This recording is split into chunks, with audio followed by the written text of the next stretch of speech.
Hello viewer, welcome back to my channel movie explanation 67। तो आज मैं घोस्ट बस्टर मूवी को एक्सप्लेन करने वाला हूँ। ये मूवी आधारित है कुछ ही लोगों पर जो कि फैमिली वाले होते हैं और ये मूवी उन्हीं फैमिली वालों के इर्द गिर्द घूमती है जो कि एक घोस्ट बस्टर होते हैं। घोस्ट बस्टर यानी कि भूतों को पकड़ने वाले। तो कहानी की स्टार्टिंग होती है 1904 से, जहाँ पर हम एक घर के अंदर बहुत सारे घोस्ट बस्टर्स को एक साथ एंटर होता देखते हैं। उनके अंदर एक घोस्ट बस्टर का सरदार भी होता है जो घर के दरवाजे को जैसे ही टच करता है तो उसका हाथ उसी दरवाजे के साथ फ्रीज हो जाता है। बड़े से कुल्हाड़े की मदद से उस दरवाजे को तोड़ने पर पता चलता है कि उस घर के अंदर मौजूद हर चीज बर्फ के अंदर जम चुकी है। वहाँ पर एक इंसान है जो कि अभी तक नॉर्मल है। उसके हाथ के अंदर एक मेटल की बॉल होती है जिसे वो जैसे ही टच करते हैं तो वो बॉल फिर से मूवमेंट करने लगती है और इसी के साथ वहाँ पर मौजूद सारी चीजें फट जाती हैं। अब ये सीन यही कट हो जाता है और हमें 2024 का वक्त दिखाया जाता है, जहाँ पर हम एक शहर के अंदर एक ड्रैगन घोस्ट को देखते हैं जिसे कि सुअर ड्रैगन घोस्ट भी कहा जाता था। वो शहर के अंदर तबाही मचाए हुए था। तभी हम वहाँ पर एक फैमिली को देखते हैं जो एक गाड़ी के अंदर होती है। उसके अंदर हम फेबी, ट्रेवर, कैली और साथ में ही ब्रू बर्सन को देखते हैं। असल में वो घोस्ट बस्टर होते हैं और उनके पास एक प्रोटन बैग होता है जिसके अंदर एक लेजर गन होती है। फेबी उस गाड़ी से बाहर निकलती है और उस लेजर गन की मदद से उस घोस्ट पर हमला करती है। उसे एक छोटी सी डब्बी के अंदर बंद तो कर लेती है, लेकिन इससे उनका सीनियर अधिकारी नाखुश होता है क्योंकि उस बड़े से घोस्ट को पकड़ने के दौरान उन्होंने काफी चीजों को तोड़ दिया होता है। तभी वहाँ पर फेबी की एज पूछता है। इस पर फेबी कहती है कि मैं 15 साल की हूँ। तो उनका सीनियर अधिकारी कहता है कि तुम नाबालग हो और जब तक तुम बालग नहीं हो जाती तुम्हें ये घोस्ट बस्टर की जॉब नहीं करनी चाहिए। लिहाजा वो उनकी काफी इंसल्ट करता है और उन्हें घर पर भेज देता है। अगले सीन के अंदर ही हम उन्हें घर पर देखते हैं जहाँ पर वो कुछ दिन के लिए नॉर्मल जिंदगी बसर करते हैं। तभी हमें एक और आदमी दिखाया जाता है जिसका नाम डॉक्टर रे होता है। उसकी एक छोटी सी शॉप होती है जहाँ पर वो पुरानी आधारित और नायाब चीजों को खरीदने का काम करता था। उसके साथ में उसका बेटा भी होता है। तभी वहाँ पर एक आदमी आता है जिसका नाम नदीम होता है। वो कुछ पुरानी चीजों को लाया था जो उसकी दादी जान की होती हैं। रे उन चीजों को खरीदने से पहले उन्हें देखता है। उन सभी चीजों के अंदर से वो मेटल की बॉल भी निकलती है जिसे हमने कहानी के शुरू के अंदर देखा था, जिसे देखने पर डॉक्टर रे कहता है कि ये एक नायाब और प्राचीन लोग इस जैसी चीजों का इस्तेमाल करते थे एक घोस्ट को पकड़ने के लिए और ये एक नायाब चीज है। लिहाजा रे के पास एक डिवाइस भी होती है जिसकी मदद से कि वो घोस्ट की रीडिंग चेक कर सकता था। लिहाजा वो जैसे उस मेटल की बॉल पर उस डिवाइस को रखता है तो इसी के साथ वो डिवाइस फट जाती है। उसकी रीडिंग बहुत ही ज्यादा तेज होती है। इसी के साथ उसकी पूरी शॉप भी हिलने लगती है। हर जगह पर बर्फ जमने लगी थी। इसका असर न सिर्फ उसकी शॉप के अंदर बल्कि इर्द गिर्द के इलाकों के अंदर भी होता है। हम वहाँ पर बहुत सारी सड़कों को फ्रीज होता भी देख लेते हैं। ये देखने पर ही डॉक्टर रे उसे काफी पैसे देता है और उसे कहता है कि मैं ये तुम्हारी सारी चीजें खरीद रहा हूँ। लिहाजा नदीम पैसे लेता है और उस शॉप से बाहर आ जाता है। वो खुश था क्योंकि उसने अपने सारे कबाड़ को बेच दिया होता है। अगले सीन के अंदर ही हम ट्रेवर को देखते हैं जिसे घर के अंदर से एक घोस्ट मिला था जो एक चिपचिपा घोस्ट होता है जो किसी भी जगह से आसानी से गुजर सकता था। ट्रेवर उसे पकड़ने की कोशिश करता है लेकिन वो नाकाम हो जाता है। फेबी एक जगह पर बैठ के चेस खेल रही होती है।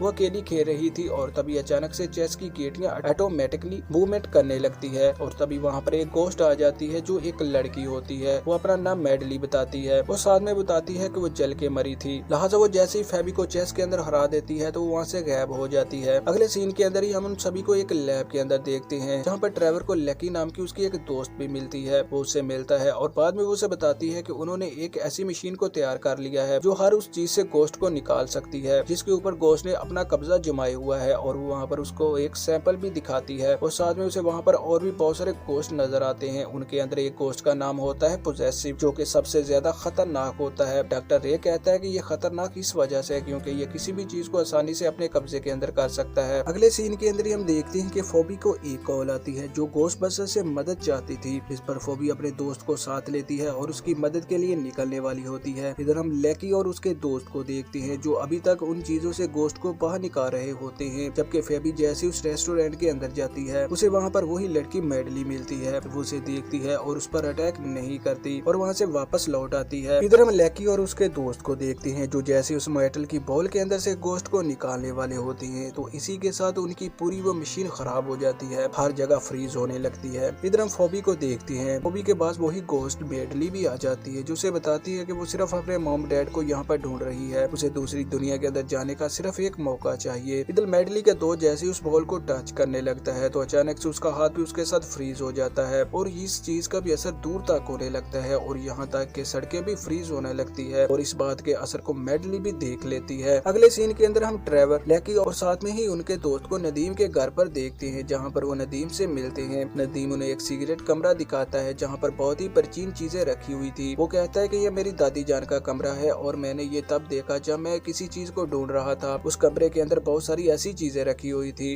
जो उसी मेटल के टुकड़े की हिफाजत कर रही होती हैं और साथ में एक कवच भी होता है और ये कवच वही था जिसे हमने कहानी के शुरू में एक आदमी को पहने हुए देखा था। इधर हम फोबी और डॉक्टर रे को देखते हैं। डॉक्टर रे फोबी और अपने बेटे को लेके एक लाइब्रेरी के अंदर चला जाता है जहाँ पर वो एक और डॉक्टर से मिलता है जिसका नाम डॉक्टर पीटर होता है। वो उससे जैसे उस मेटल की बॉल के बारे में पूछताछ करता है तो इस पर वो उसे एक कहानी बताने लगता है जो सदियों पहले एक किताब के अंदर लिखी हुई और ये ग्राकरा होता है जिसे राजा ने सिर्फ इसीलिए अपने पास रखा था ताकि वो उसकी हिफाजत कर सके और उसे हर युद्ध के अंदर फतह दिला सके। लेकिन राजा को जैसे उसकी नीयत पर शक होने लगा तो उसने ग्राकरा के सिंगों को उखाड़ दिया और बाद में ग्राकरा को एक मेटल की बॉल के अंदर बंद कर दिया। इधर हम नदीम को देखते हैं जो एक आदमी के सामने होता है और उसके सर के ऊपर अजीब सा हेलमेट पहना हुआ था जिसे बहुत सारी तारें लगाई गई थी और यहाँ पर हमें यह पता चलता है कि नदीम के ऊपर भी एक गोश्त का असर होता है। इधर डॉक्टर पीटर उन्हें एक रिकॉर्डिंग भी सुनाता है जिसके अंदर एक मंत्र लिखा हुआ था और तभी वहाँ पर पोजेसिव वो छोटा गोश्त भी आ जाता है जो उस रिकॉर्डिंग को चुराने के बाद वहाँ से भाग रहा होता है। फोबी, डॉक्टर रे और उसका बेटा अभी तक पोजेसिव को ढूंढ रहे होते हैं और पोजेसिव ने अपने कब्जे के अंदर एक शेर को कर लिया होता है जो कि असल में एक पुतला था। वो जैसे ही डॉक्टर रे को मारने वाला होता है तभी वहाँ पर फेबी एक इलेक्ट्रिक गन की मदद से उस पर वार करती है और इसी वजह से बहुत सारी चीजें डैमेज हो जाती हैं। उन्हें पुलिस वाले पकड़कर अपने साथ ले जाते हैं और यहाँ पर फेबी के मॉम और डैड दोनों आते हैं जो कि फेबी को छुड़ाकर अपने साथ ले जाते हैं। डॉक्टर रे यहाँ पर नदीम के सामने होता है। वो उसे बताता है कि वो एक फायर मास्टर है और सदियों से उसकी दादी और उसके परिवार वाले उसी मेटल की बॉल की हिफाजत कर रहे थे और नदीम ने कुछ ही पैसों के लिए उस मेटल की बॉल को सेल कर दिया था। तभी वो दिखाता है कि वो आग को अपने कंट्रोल के अंदर कर सकता है। इसी के साथ हम फोबी को देखते हैं जो अभी तक उसी लड़की मेडली के साथ होती है जो कि एक गोश्त थी। वो उसे अपने साथ उसी लैब के अंदर ले जाती है जहाँ पर वो उसे अपनी बातों के झांसे के अंदर फंसा लेती है और यहाँ पर उसी मशीन के अंदर डालकर उसकी रूह को उसके जिस्म से अलग कर देती है। तभी ग्राकरा उसकी रूह पर कब्जा करता है और उस मेटल की बॉल से बाहर आ जाता है। वो जैसे उसकी रूह पर कब्जा करता है तभी वहाँ पर लैकी भी आ जाती है जो ग्राकरा पर हमला तो करती है लेकिन इलेक्ट्रिक शॉक का उस पर जरा सा भी असर नहीं होता और बदले में वो उसे भी फ्रीज कर देता है। इतनी ही देर में वहाँ पर फोबी के मॉम और डैड भी आ जाते हैं। ग्राकरा वहाँ से सीधा नदीम के घर पर जाता है जहाँ पर वो अपने सींगों को दोबारा से हासिल करने के बाद अपने सर पर लगा लेता है। इधर हम फेबी को देखते हैं जो अपने प्रोटेन बैग के अंदर थोड़ी सी तब्दीली करती है ताकि उस ग्रैकरा को हरा सके। तभी ग्रैकरा के दोबारा से बाहर आने की वजह से हर जगह के अंदर बर्फ के नुकील बाहर निकल रहे होते हैं जो पूरी जगह पर तबाही मचा रहे होते हैं और इधर हम बहुत सारे गोस्टबस्टर को एक साथ देखते हैं जो एक साथ इकट्ठा होने के बाद उस ग्रैकरा पर हमला करते हैं लेकिन इससे भी ग्रैकरा को जरा बराबर असर नहीं होता। वो फिर से उन्हें फ्रीज करता है और वहाँ पर बहुत सारे नुकील बाहर निकाल देता है लेकिन फेबी अभी तक फ्रीज नहीं हुई थी। वो जैसे ही अपने प्रोटेन बैग को लेके आती है तो वो ग्रैकरा पर हमला करती है और इतनी ही देर में ग्रैकरा ने वहाँ पर दूसरी दुनिया का दरवाजा खोल दिया होता है। फेबी उस पर हमला करती है और इसी के साथ दूसरी दुनिया का दरवाजा भी बंद होने लगता है। तभी मोडली एक माचिस को जलाती है और माचिस को जलाने के साथ ही नदीम अपनी पावर्स का यूज करता है और वो भी ग्रैकरा के साथ लड़ने लगता है। इसी बीचों बीच वो सभी जमे हुए लोग भी नॉर्मल हो जाते हैं और बाद में वो भी अपनी गन की मदद से उस पर अटैक करते हैं। वो जैसे इलेक्ट्रिक गन की मदद से उस पर अटैक करते हैं तभी ग्रैकरा दूसरी दुनिया के अंदर कैद होने लगता है। वो जैसे दूसरी दुनिया के अंदर कैद हो जाता है तो इसी के साथ वहाँ पर सारी चीजें नॉर्मल हो जाती हैं और यही ये मूवी खत्म भी हो जाती है। तो थैंक यू दोस्तों, मिलते हैं नेक्स्ट वीडियो में जल्दी। तो तब तक आप मेरे साथ बने रहे इस चैनल